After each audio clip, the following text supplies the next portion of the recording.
Isinugod sa ospital ang 4 na taong gulang na lalaki sa Lapu-Lapu City dahil sa nanunok niyang 5 pisong barya. Saksi, si Nico Sereno ng GMA Regional TV, Balitang Bisdak.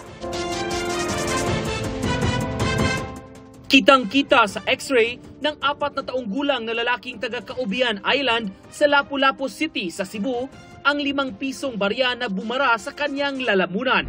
Ayon sa kanyang ina, nanghingi ng barya ang kanyang anak nitong Huwebes. Naglalaro raw ang bata nang bigla itong nagsuka. Naibog naman ang akong paris nga kanang nisuka ba. Nga, nag-expect ra pud ko kay nakakaon man pud siya sa tinda dito sa amo nga kanang murag mga jelly. Aminado siyang binaliwala niya ang naunang pagsuka ng anak hanggang sa maulit ito at nagpasya na siyang dalhin ang bata sa Santa Rosa Community Hospital sa kabilang isla. Doon na lumabas ang pananakit sa lalamunan ng bata nang subukan siyang pakainin. Nang isailalim sa x-ray, doon na nakumpirmang may baryang nakabara sa kanyang lalamunan. Dinala ang bata sa Lapu-Lapu City Hospital pero dahil walang gamit doon para makuha ang barya, pinayuhan ng ina na dalhin ang anak sa Vicente Soto Memorial Medical Center sa Cebu City.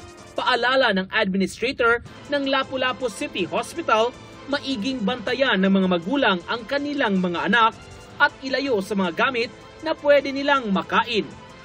Agi magod sila ani mga faith, dati mga 3-4 years old, kaya mga bata mo agi sila og oral faith, like everything that they see, murag ibot ang jud sa bata. Hindi pa binabalikan ng ina ng bata ang news team kung naisagawa na ang operasyon para matanggal ang barya sa lalamunan ng bata. Para sa GMA Integrated News, Nico Sereno ng GMA Regional TV, Balitang Bisdak, ang inyong saksi. Mga kapuso, sama-sama tayong maging saksi. Mag-subscribe sa GMA Integrated News sa YouTube.